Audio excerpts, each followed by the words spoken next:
Hello, everyone, and this is Whale FM Community Spotlight. Whale is home to one of the absolute most robust collection of artists, builders, collectors, and enthusiasts, all under one oceanic roof. Join us as we look to highlight some of the projects being built and worked on by our diverse and potent creative community. So you guys will see with us, we have the long-awaited Whale Stream debut of Mongoose. Mongoose, thank you for joining us today. Glad to be here. Good morning, everybody. Our first guest is Eva Eller, illustrator, digital creator, and member of our community who's been sharing some amazing pieces. Eva, welcome. We're so excited to talk with you. Hey, thank you so much for having me. So, first of all, could you give us a little bit of background about yourself and your art? Yes, thank you. So, I am an illustrator from Estonia. I am also a student at Estonian Academy of Arts, bachelor's. I study graphic art. It's like etching, printmaking, lithography. So basically old printmaking techniques. And I draw mostly digitally. I also do a bit of animation. And it's important because I was always forced to do traditional art, like oil paintings, and I didn't really feel like it. And then finally, I got into NFTs. I felt like I can truly call myself an artist because it's now respected, and digital artworks are considered as originals as well. Wow, so great formal background as well, and it looks like you kind of forged your own path. It sounds like you had a little bit of pushback in your methods that you were using. Is that what you were saying? Yeah, so like being forced to draw traditionally when you just like digital artworks, but digital artworks used to be just for commercial purposes like illustration or concept art, and NFTs give you opportunity to be a real artist, like in any other traditional gallery. You just create your own stuff and sell it as the original artwork. Wow. And maybe it's just the circles that I've been in, but I really haven't heard a lot of that pushback on the digital format. So that's very interesting to me. But I'm so glad that you were able to find somewhere where you said, "Hey, this is great. I can really flex here and share my art." Yeah, thank you. I'm really happy about this. I actually illustrate books for 6 years already, and I went into a sort of a trap when you just work for commercial purposes. And only recently, I finally started to create my own stuff. I'm currently really interested in history and the Bible, and I'm exploring my faith through my drawings. So, for instance, my two last works on ArtStation. Can you go back to the general page on my portfolio? Sure, it took me a minute to remember Uh-huh. how to navigate ArtStation. So the two last works in the top. Um, this is my new series where I explore interesting stuff I found in the Bible. So if you go to the first work, so a bit previous work. Yes, this one. I found out that the biggest sin is to basically turn away from God, and fallen angels, they decided to follow Lucifer, and they are punished for that forever. They have no opportunity to repent, to get salvation. And I found that they're interesting and depicted their feelings. And it was sold on Super Rare, and it gave me sort of faith to continue, like also hope to continue. And so the second piece in this series, um, yes, this one is me continuing to explore this topic. I found a very interesting passage in the Bible saying that gospel, which was sent by the Holy Spirit to earth, is something that angels long to look at, like things into which angels long to look at. I found this very curious because it was a bit vague for me. Is it like they're not allowed to read the Bible or what? And then I discussed it with my friends, and I came to the conclusion that angels are not able to understand the Bible from human perspective because they are not from sin, from temptation. They don't have opportunity to repent, and they don't have salvation. So I depicted, what if they are discussing and arguing about the Bible, like they definitely should be curious to understand it from human perspective if in the Bible it's written that things into which angels long to look. And in this one I really love all the details. If someone can notice, there is even a small portal to hell, and it's like below on the floor on the painting. So yeah, I'm exploring my faith right now because my relationship with God is a bit difficult. I kind of recently started to get into this, and it's really exciting because it's like, you know, challenging your own perspective but also creating about it.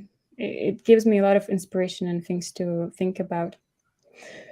Oh, I talked a lot. No, Sorry. I mean, I'm enthralled by the piece as you're talking and I'm looking at it. First of all, just on an execution standpoint and kind of technique, this looks, it mimics a physical piece. Like I'm looking at it, the textures on it, I can see what looks like brush strokes and lines. So you do all of this digitally, and it look and intentionally make this aesthetic of this kind of, you could say it's ancient, it's obviously weathered, Mhm. the aesthetic. So you do all of this digitally. Yes, it's kind of funny, right? I don't like to draw traditionally, but since I'm coming from traditional background and I used to draw a lot traditionally, I still love the way it looks. So I tried to mimic that in digital painting. At first, when I got into digital painting, I was a bit I didn't really like the very polished digital look. So I did a lot of experiments to finally find a way how to mimic traditional painting. In this sense, I think it's very cool for an artist to have background in traditional painting as well. It really helps you to understand how to paint. I'm I'm fascinated by this as you're telling me about it. I think even the lighting, like the way that you distribute lighting on here, almost looks like people in the chat were asking, is this collage or are these hand painted, etc. So it's definitely not me. So kudos to you for. I mean, look at this. This obviously is added to trick It's people like me into thinking. Uh, you it's know, all painted. It's all painted. I don't use collage. That's amazing. I had a question for you as well. Like I see what looks like different, I don't know, I'd call it iconography. Like there's symbolism throughout. And I saw in one of your descriptions, you like to explore faith, witchcraft, vampirism, history. So you're not really tied to just one specific dogmatic perspective per se by religion. It's kind of uh, the imagery of it from different perspectives. Would you say that characterizes it? I would say that these are all quite different topics, but Okay. I like them all. At the same time, with religion, I tend to go on a darker side. For instance, this is like fallen angels. So, uh, because I like so much witchcraft and vampirism, I tend to explore darker side of things. And the religious series, it's also mostly going to be about fallen angels, hell, devils, Satan, and all my thoughts about it. So yeah, I kind of I'm actually a very kind and friendly person, but for some reason I really love to explore dark topics. No, I mean, no, first of all, art. you can put yourself in. I feel like you can embed yourself in anything and try to harness the emotiveness or expressiveness or whatever you're exploring. It doesn't characterize you as a person necessarily. So definitely not judging you, but I'm actually a really big fan of some IPs that lean hard into this aesthetic and theme. Or you may be familiar with a video game that was popular at one point, a franchise called Diablo, which is very gothic.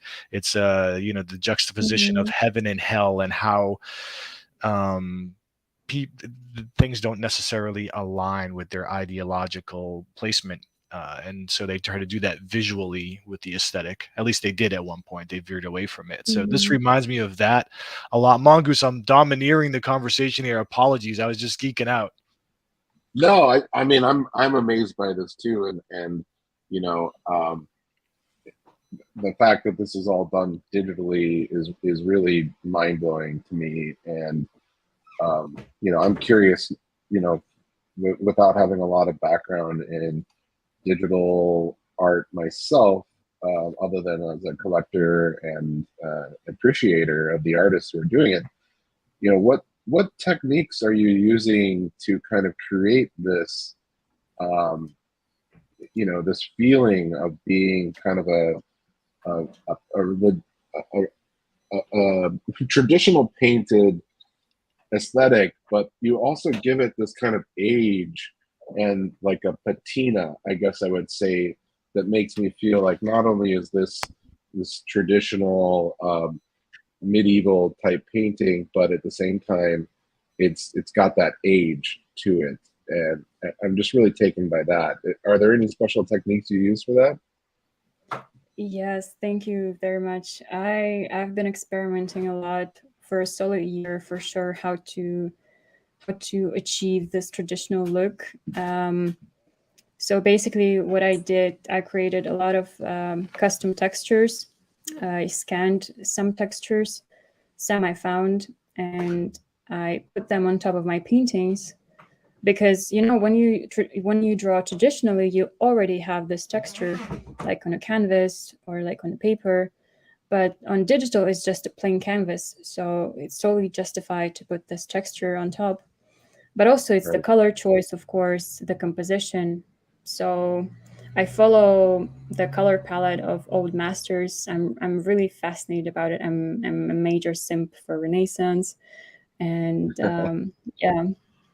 I also wanted to mention that the artwork, the fallen angels reading the Bible, it's going to be minted tomorrow on Super Rare. So if someone is interested, they can make an offer tomorrow to collect it. Oh, shit. Yeah, I had a question about that. So, before I forget, it looks like you do animation as well because some of these pieces have motion, right? Hmm. Okay, Yeah, very cool. so there's like a Little Eva project. It's my personal animation project. So if someone is curious, they can look it up later and watch it. But to not take much time, I'll just say that it's my personal project that speaks about my life experiences and metaphors. And I'm gonna be developing this into a book in future. So yeah, I just want to say that I feel so alive, so inspired, so reborn because of NFTs, because of the fact that I finally feel like I can be an artist. And oh, this is just so exciting. We are so early, and yeah, I'm just amazed and grateful for this life. Well, we're grateful that you're here, and certainly, it reassures us that we're in the right place when we hear that from the artists and the creatives that we talk with. So, the piece I'm looking at right now, is this the one is one of the ones that's to be minted, or is this one already out? This one is already out and it's Okay. already collected. Okay. So this one is going to be minted. Yes, it's going to be minted tomorrow. These are And is this minted as a motion piece like this? No, it's going to be a painting. I did this as like A promo? promotion. Yeah, because there are so many details I wanted to accentuate on that. I want Right. the people to look into that. Right, but I have to be honest with you. I think this is cool as well, right? Like, imagine I have this on a mural, and all of a sudden it zooms in on the eyeball and the door threshold. I think that's pretty cool, Mongoose, personally. Oh no, I'm really fascinated by your work. You know, I grew up in a very Roman Catholic household, and I've always been really fascinated by symbolism in a lot of the art in churches and just in a lot of dogmas generally. So, you know, of course, when I found out that you were on this, when I was Googling Christianity within Estonia, there was one article that was saying Estonia is one of the most non-religious countries in the Balkans. And at the same time, you know, I know that the Eastern Orthodox and the Russian Orthodox are very prevalent there.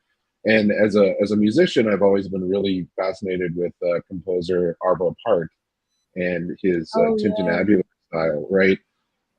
Very beautiful, and I feel like his music, you could play that behind your artwork, and it would resonate just as much as that Mozart's Requiem that you were just playing. But um, I guess I'm curious. You say you're rediscovering your faith now, but have you been really influenced maybe through your childhood, through the Orthodox faith within Estonia? You know, how has that really played into what you're currently producing now? So I also wanted to mention that I have a theory why Estonians are not really religious. I think they went through a lot as a nation. They were always occupied, so kind of Estonians think that, well, there is no one to help us. But there are religious people for sure. And in childhood, I was baptized actually, and I used to visit monasteries and I used to do trips and certain procedures, but I never really understood much about it. And but I have to say that I was always drawn to God. I always admired this aesthetic, the divine presence in churches. It was just it was just it's just admirable. The design, it's just so beautiful.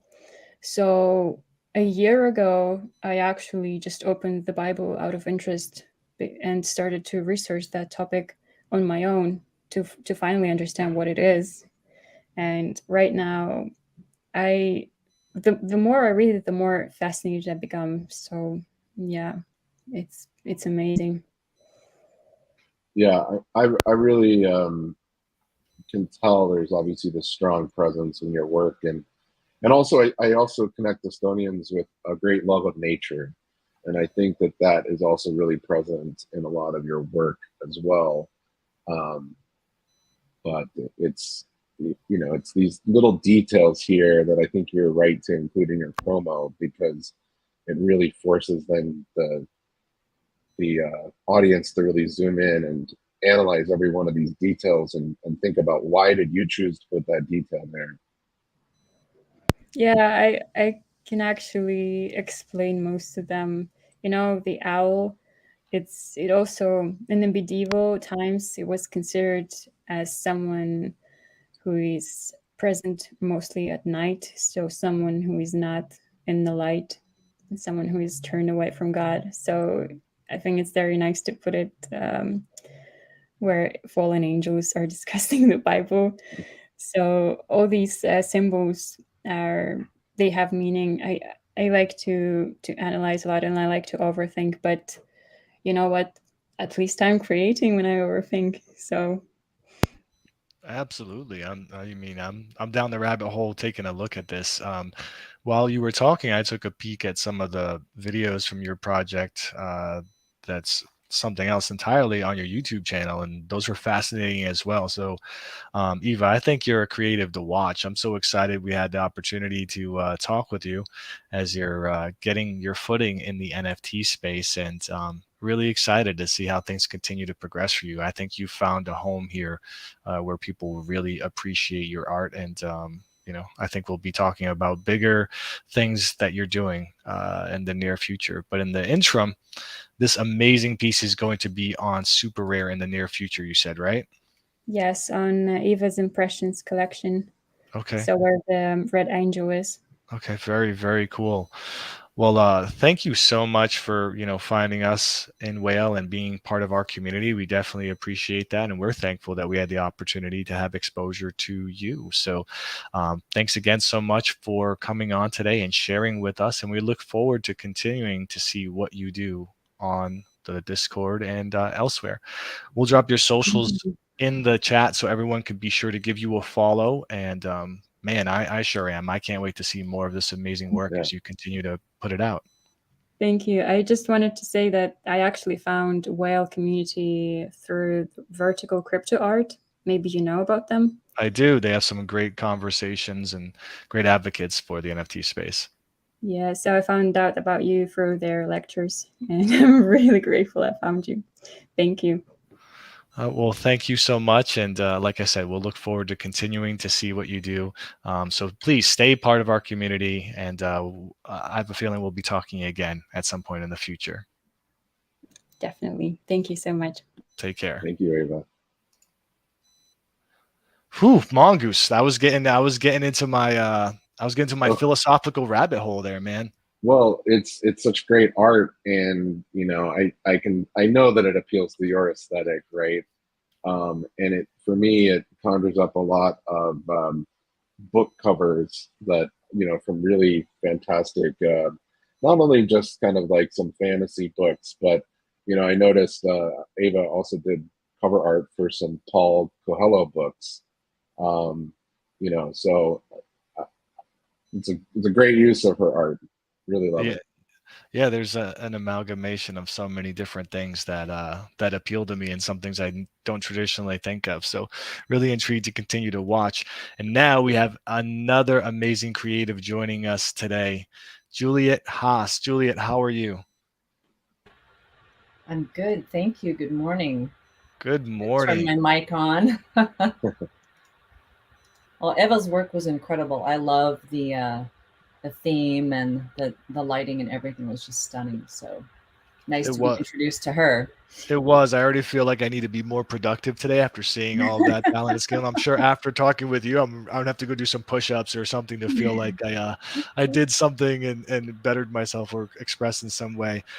Juliet, for anyone that may not be familiar, can you tell us a little bit about yourself and what you do as a creative? I am a fine art photographer. I actually started in Los Angeles taking pictures as an architecture student in 1993. Photography was kind of a requirement for learning how to do topography sketching in our perspective classes. And I found the dark room and stayed there. And now I'm here. I tried to do headshots, I tried to do weddings. None of that really worked for me. And when I discovered that I could do fine art and actually still call myself a photographer and not have to photograph people, I was all in. Nice. Kind of shy around people, so I'm really happy that I was able to find a career without having to be, the camera's kind of my buffer.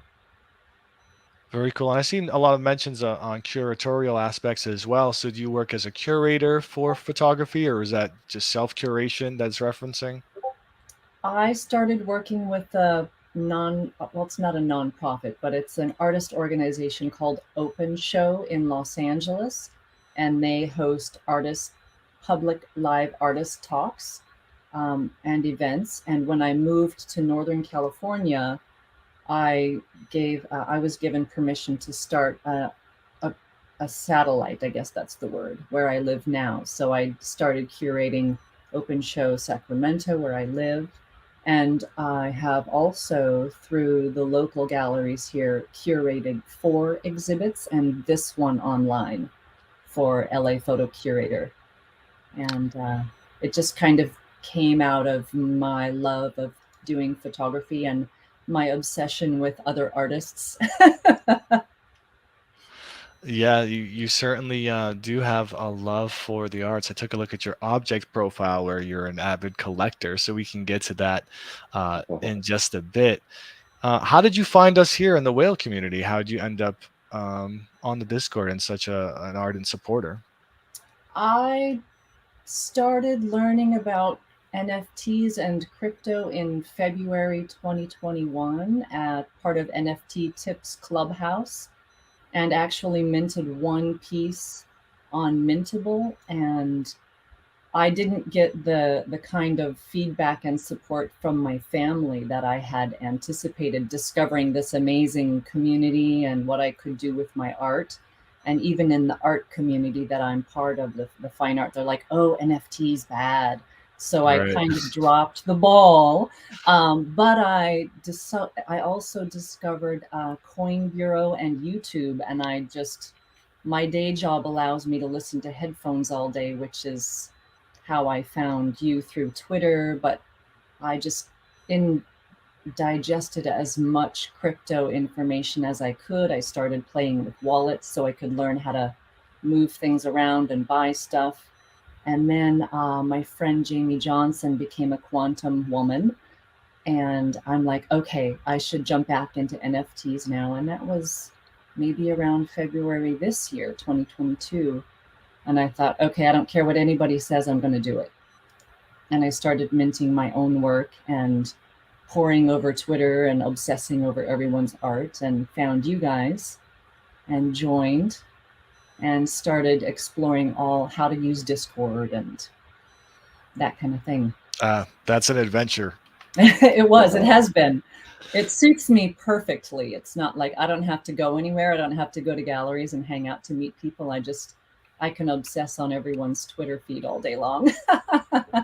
I hear that. I'm a little bit OCD, and so I've been added recently, and I won't name names here, but someone put me into a group chat on Twitter that's essentially 70 people, Right. pinging a lot of different topics. And so with Discord, I love that I'm able to relegate, hey, this is for this specific thing. I can talk about this here. For me, it makes it easier. For some people, it's too much to track. So, everyone has different methodologies, but enough Right. about that. I'm looking at this amazing photography here, and I don't know like the breadth of what you do. How would you characterize your aesthetic, your approach, and your photography? I guess someone I know from a critique group I founded a few years ago here in Sacramento calls my work Americana, and I'm not sure I understand the full fine arts speak of photography, because I just go out and I'm most comfortable by myself in a car, stopping when I see something I must photograph. And I haven't been able to do that much lately because I've had a full-time job for the first time in my life the last 4.5 years. So I just drive. Like this particular house was a road trip in 2014. I had a month off and I just hopped in the car and I passed this house, and you get a few miles down the road and your heart is racing and you're just like, I just have to turn around. And there's an element of fear because you're not really allowed to trespass, and you wonder if the neighbors are going to come out with a gun. But you do the perimeter and you take your pictures and you go on to the next thing that makes you stop the car. And that's kind of how I work. Okay, and I'm sure the Cryptolorian would have been okay with you taking photos of his house here, so you shouldn't have Right. worried about that. That piece has been published in a photography book. I enter a lot of competitions. That's how I get my work exposed. I've had some pretty good luck with that. Annual photography magazine or something like that. So it's pretty exciting to have my work published. Very Yeah, cool. I noticed that you had a number of awards, and your CV is very impressive. But your photography really is bold, and I really appreciate also the found art aspect of it. That seems to be a real important part. I mean, I think even just like what you're saying about finding this house and feeling that need to stop and capture it in your work, it made me wonder with some of your other found art, how much spontaneity exists in your work. Are you seeing these found objects like TV land, or there was one photo of books, I think, on the street of LA that was really interesting. Are you just capturing them as they are in that moment, or are you seeing these, planning them out, and staging them to capture them? I tend to not plan anything other than the marionettes series up top there, but this was on a photo walk through a workshop. It was an LA River tour, and we just had the afternoon in a little bus. And most of the other photographers skip things like these, but this is what I look for. Um, Interesting angles. And I usually have maybe 8 frames of a subject from different angles, and then I move on. And I don't really plan anything. I just shoot what strikes me. And sometimes I can't even look at the work for a couple months until I go through and start culling and editing and picking stuff. And then it takes me another number of months to figure out what to say about the work, because you have to, in the fine art, you have the artist statement is so important. And that's always been heart-wrenching for me to try and write about my work, because it's more of a visceral thing for me. It's not a thought out process. I've had a hard time working on the writing and the speaking about the work, but I'm learning. And that one with the trees, I was driving in my car with hanging my camera out the window through Yosemite. That's where that one happened. My first ICM, in-camera movement. I didn't even know what that term was. Well, I just learned something. Yeah, There you go. I had that either. So I know that you had a particular project that you wanted to share with us and hone in on. Could you tell us a little bit more about the new drop and the new project you wanted to share? Yes, the Iceland work. I went to Iceland in September 2019 on an artist residency for a month. And I just found it on Facebook through the fine art community. Someone posted, we have this artist residency. And I love to travel I used to go on yoga retreats, and I would travel and take my camera, or I'd go on travel workshops, because I'm not really comfortable traveling alone as a single white woman before I got married.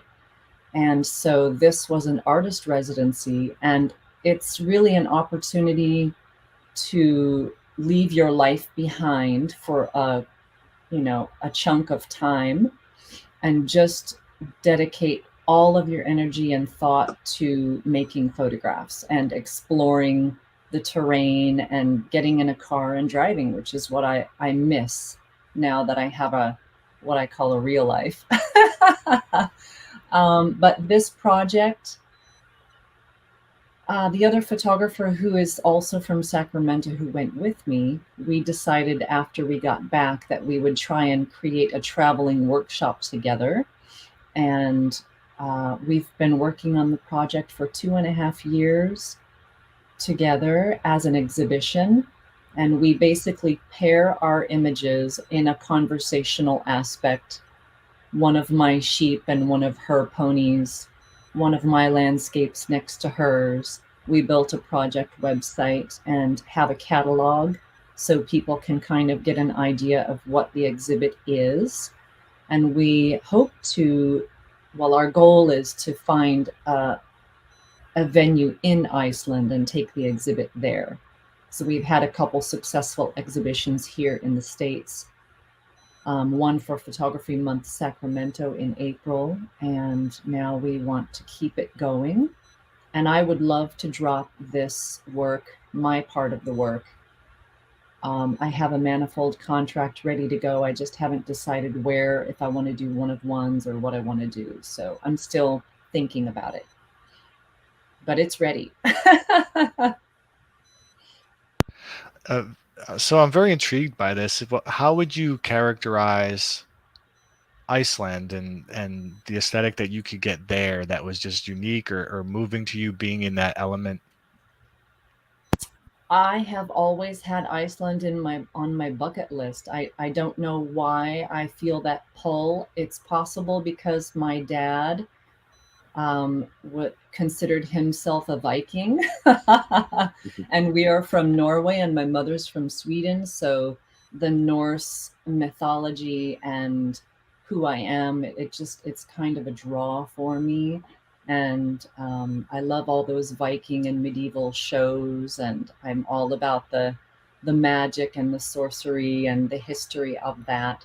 And there's a sorcery museum in Holmavik, which was very close to the farmhouse we lived in while we were there. So we frequented that place and had lots of lobster stew and lamb and mussels. And this art, that last picture, is called The Factory. And if you've seen the Guardians Marvel movie, they shot part of it in that abandoned factory. But this was about 3 hours away from our farmhouse. And every year they curate artists from all over the island. And it's a big exhibition gallery. It's phenomenal. And we would love to have our work there. Wow. So Yeah, the that's aesthetic of the landscape is just so exciting to me. The weather and the clouds, and it's perfect weather for photography. When it rains, I want to be outside, not sunshine. right. And it sounds like it would get you really energized and inspired, especially if that was something intrinsically that you feel is part of you. I mean, you talking about it got me excited about it just because I'm an old gaming geek who played Right. Midgard and Dark Age of Camelot, but that's neither here nor there. It resonates with me as well, but to know it's part of your heritage and your culture and part of your upbringing and your family, I think would just give some incredible gasoline to your energy to get out there and capture, really encapsulate those feelings and those moments. Your partner that went with you for this residency, were they do they have some personal tie as well to Iceland? No, I don't think she has. I think she's Irish or something, but we are part of the critique group together that I founded. And she saw that I was going on this residency, and she called me up and said, "Would you mind if I went with you if there's a spot?" And I'm like, "Absolutely." So I called the director, and someone in Iceland had canceled, so there was a spot, and she hopped right in there, and we flew there together. And we had another artist, a painter out of Los Angeles, join us. My husband came for the first 10 days, and now he wants to move there if we could ever do that. I would Wow. be happy to move there and live out in the middle of nowhere. It's just gorgeous there. The food is incredible. The people are super nice. You have this to look at, of course. But so she wound up going with me, and that's how this exhibition project came to life. That's super cool. And I know I've talked with other groups that have gone for residency programs, whether they're photographers or digital artists or whatever, and they talk about this unique energy they get together with that kind of just bouncing off each other and just being in an environment to create, right? For the most part. And so much comes of that that's difficult to duplicate elsewhere. So, really cool that you had that opportunity. As an aside, Mongoose, I think this is so cool when I see this. I saw this when Owen presented, who's an incredible 3D sculptor, and Yeah. he's in Ireland, and he showed these, very aged, abandoned structures that look like they're from a different time period, but with modern graffiti on it. The juxtapositions just is really cool to me.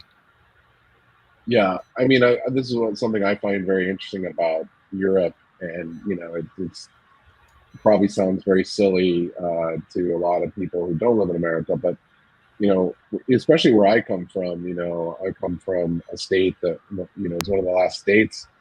There's not a lot of old architecture at all. Like the early 1900s is considered super old, and by the time you start finding some of these older structures, older buildings, but still existing within a contemporary society, and uh, also in a place like Iceland, as remote as it is, it's you know got a population there that's been there for a long time. And how are they interacting with these buildings, and um, what's been abandoned to the point where now it's another canvas for art? It's super fascinating. But Juliet, I had a question. You mentioned you were creating your own manifold contract, and I noticed you have a few works. It looks like you're gearing up to mint, but what was behind your decision in choosing to go with your own minting contract and using manifold versus going onto a platform or OpenSea? That is just listening to so many other artists and wanting to have more control over my work, of course, because in the fine art world, the split with a gallery and an artist is about 50-50. So you have to always double the price of your production and your expenses, costs, and travel. So I think to have my own representation, and I think the percentage of places, platforms that you have to pay. I got an invite from Sloika because I applied, but then when I realized they take 15%, I was like, and it becomes a Sloika asset, not to say, I don't consider my work, that's my asset. That is not, someone else's property. And it's still so new here. I don't want to take any risks of maybe losing my rights to my own imagery. And there's always been that kind of commercial thing in the fine art and regular photography community. And I just want to try and be as safe as possible and make sure my work remains my own. If that makes sense. And of course, I love to learn. So the whole technical aspect of learning how to do these things is really fascinating to me. So that's part of it. All sound rationale. So thank you for sharing that. And that's the common perspective. And for the most part, I think most of us here would agree. I saw a unique, and this is an aside, but I find it interesting given the conversation. A creative that I had spoken with recently, who has significant presence in the space, said something to the effect of, as much as the contract and being on the blockchain can be part of the art, minting on a collective contract is being with your contemporaries and your peers, and there's something to that if you want to make that choice. And I never really thought of it that way, but they're saying, hey, I want to be part of a movement where people try to participate. And maybe it's romanticizing it a little bit, but it is something that I had never heard. So I just found that interesting given the conversation. Do you have any leanings right now as to where you may mint this project going forward? Well, my first mint when I came back from my hiatus in February, I minted the Marionettes project on Foundation, but I made some mistakes, so I wound up burning everything, and that was a nice chunk of change that I can never get back. But I'm torn where I want to mint. I'm not sure if I want to try and go with my own minting from my own website, although that's really complicated and I'm not sure technically I'm capable of doing that yet, but I think about it. And also there's the trust factor. People might not be inclined to buy from an artist's personal website, but that's a thing on the back burner. So I may go with Foundation again for this particular Iceland work, since they've opened it up and now they accept the manifold contract. If Super Rare gave me an invite, I might go there, but it's it's hard to say. And I know I have a profile on Known Origin. I have a profile on Maker's Place, because I started all of those last February in 21 when I was learning NFT tips. So I really don't know yet. I have to really think about it. But there are options, so I'm open. Very cool. Well, we'll be tuning in to see. I'm very intrigued to see this drop, and if some of your push for it involves some of that leaning into the mystical and the stuff I had geeked out on a little bit earlier. That'll help pull me in. But I did have another question for you. So I see you're active on Object as well. Um, what's your approach on what you would use here, and what's I think viewed commonly now as a bit more of a for the arts altruistic type of blockchain where people are collecting more for the purposes of participation, and just kind of differentiating the lanes? Is there something that you say, okay, this is what I would say for another project, or this is what I would take to Object? How are you approaching that? I started going to Object and exploring because some of the artists I am familiar with on Twitter have their work on Object, and I, not having the bags that I would love to have, I find that I can access Object and collect at my in my budget for now on Object. So that's why I'm there. And they have these basically calls for art, Tezos for nature. So, okay, what do I have that's nature? Tezos week one of ones. Okay, what do I have that I want to make one of ones? So that's kind of how I got started with Object. And I love that I can collect like work that I can afford that I think is fantastic. And then eventually I'll be able to collect higher priced ETH artworks. Yeah, no, it makes sense. I would agree that Object is great for artist discovery, Yeah. because not only do they have so many community events that are thematic that you could hop in, and whether it's like you said, photography for nature, whether it's trash art, glitch art, whatever it is, you have an opportunity. But I also find the interface is really friendly for that. It's so, and in theory, I should be able to do the same thing easily on, say, OpenSea or whatever, but it's just not. Like, I can easily click on Mongoose, see exactly what he's collecting. We can copy collect Wes Hazard. Like, we can. It's easy to do. You can just click in Yeah. and see what's going on, and it's accessible. So love to see that you are there as well. I wanted to ask you, you talked about coming in, getting some kind of having some challenges in 2021, kind of pausing, coming back now. How do you find things different now from a community or a support perspective, or just the market in general? What makes it now something that you want to continue and forge forward with that you didn't in the prior year? I think before, when I was hanging out on Clubhouse and in the NFT tips group, going to the different rooms and listening in the stages in Clubhouse last year, and I haven't really been back, but I found it a little distasteful for some reason. So that was part of my reason for leaving. And I wasn't comfortable. I didn't feel like I knew what I was doing. So the time I was away studying how to manage crypto wallets and buy and sell and that kind of education that I felt I needed to give myself. Now that I'm back, I kind of know how to navigate more comfortably, and I don't feel like I'm going to lose everything. So that has changed a lot for me. And I discovered that the Twitter communities are easier to navigate and the spaces are easier to enter into. Clubhouse felt really clicky and locked off to me, to newcomers. And the rooms here on Twitter feel a little more welcoming. Even though I can't speak a lot, I listen all day long, and nobody, I don't feel intimidated like I did in the Clubhouse. And maybe things have changed there. I don't know. I haven't been back.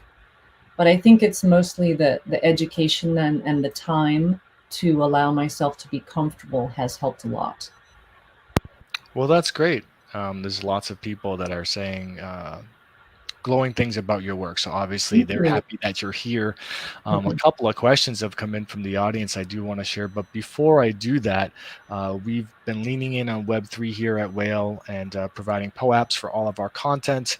Ultimately, the POAPs will be part of a greater endeavor to give people tokenized access to different resources we have at Whale, whether that is with the token, whether that's with different resources we will have, and some of our omniversal presence. And that is omniverse, meaning not just the metaverse, in real life as well. So if you have an opportunity, you definitely want to scoop our POAPs. If you guys aren't familiar, we use the POAP app. You can pull that down on the App Store, whether you're Android or iOS. On the app, there's a button in the bottom right-hand side that says Mint Plus. You're going to click that, and then you're going to click secret word. We will give you that secret phrase in just a moment. But before we move on and get to that, and guys, don't worry, I've set the timer so it will not expire as we hit the clock here. I know there's some people nervously watching the clock for the POAP. But I did want to ask you a couple questions that came in for you, Juliet. One of them is, how do you decide which work you put on the blockchain, and how do you allocate to which platform? Good question. These images are actually my partner's work. They're not mine. Her goal, these are mine, but her goal was churches. And we got to go inside a sheep farm. We got to go inside the mussel factory where they process all that, as well as our locations. We're going to incorporate more of that into our project later. But how I decide what work I'm going to put on what blockchain is, I've had an opportunity to go back through my archives and stuff that I have not presented yet in the fine art community. I'm trying to expose my work in the NFT world that I've already had success with in the fine art world, and stuff that I have not shown yet. So I've just kind of been going back through all of my archives. Now I have thousands of pictures I've taken over the past 20 years, and I have an opportunity to share it with people in a non-gallery setting, because, you know, some of this work a gallery would never accept. And so here it is.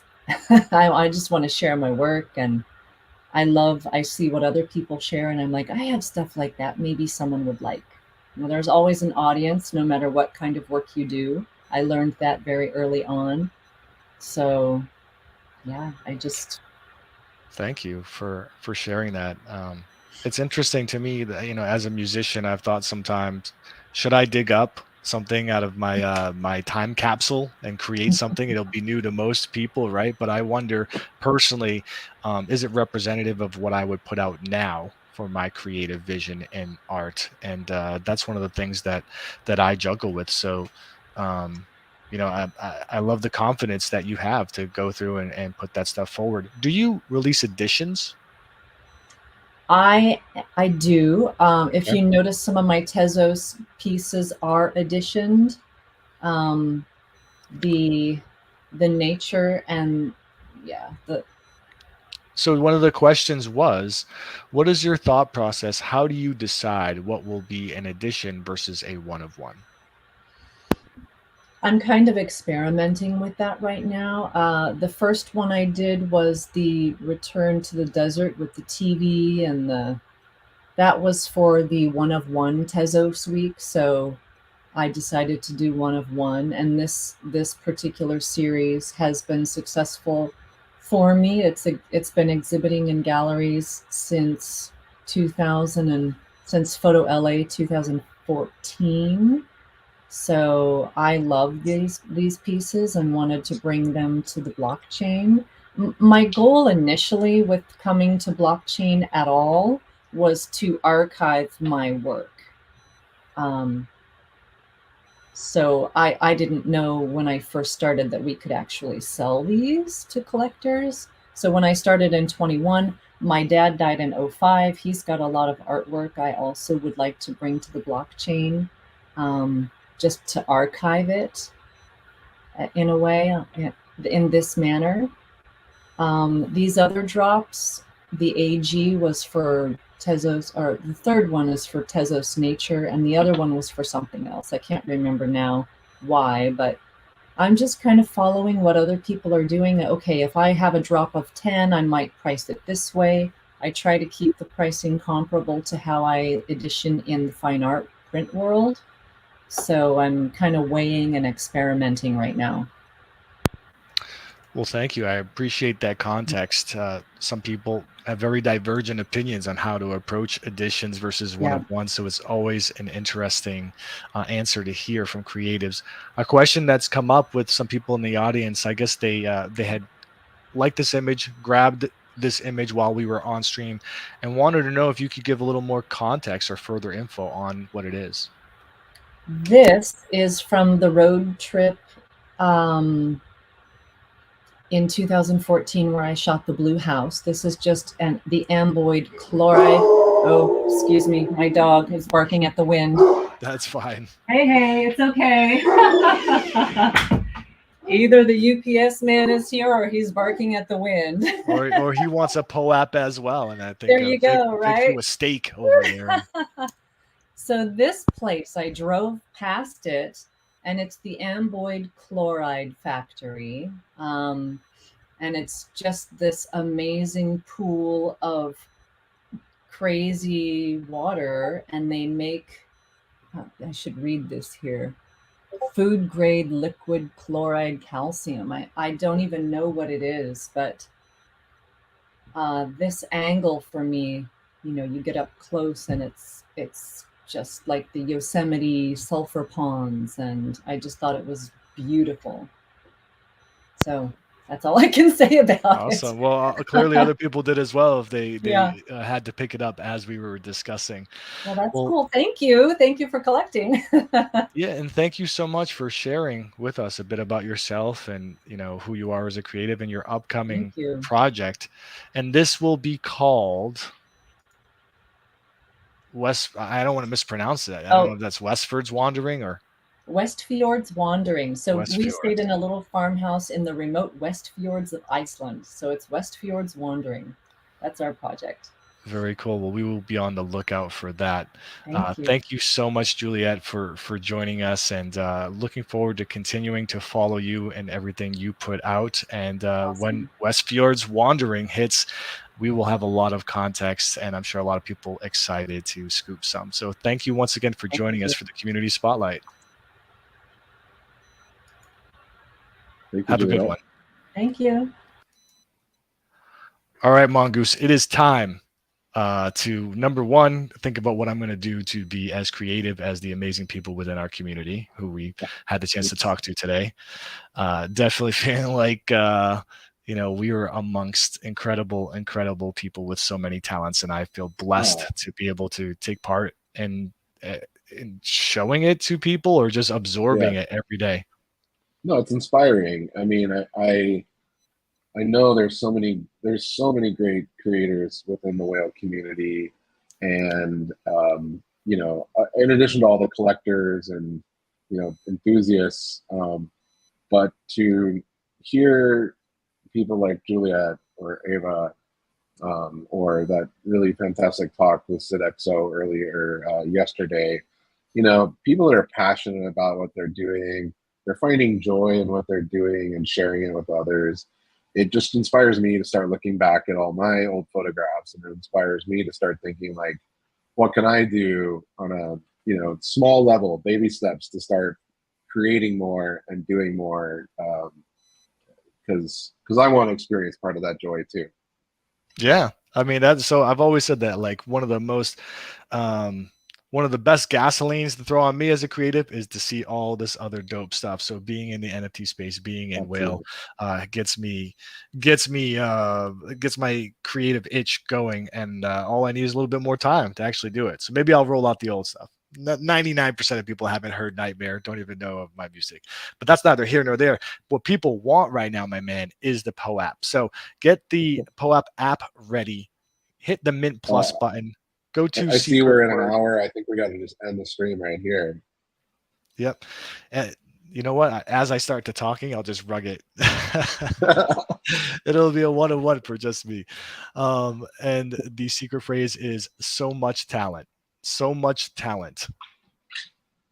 So pop that in there, grab your POAP, add it to your collection. And once again, we are doing this because Web3 and integration of tokenized access will be a much bigger part of things as we roll out our new infrastructure moving forward. Whenever you have an opportunity, it behooves you to pick up the POAP here at Whale. Absolutely. I'm excited to see how these POAPs going to start playing into the Whale members ecosystem of content and knowledge. Awesome. Well, thank you everyone for joining us today. Looking forward to the next one when we can speak with more creatives. And if you got some time, hop into the Twitter spaces this afternoon where our econ rockstar Frank will take us through the numbers of the past week and everything going on in the NFT market. Have a good one, everyone. Bye, everyone.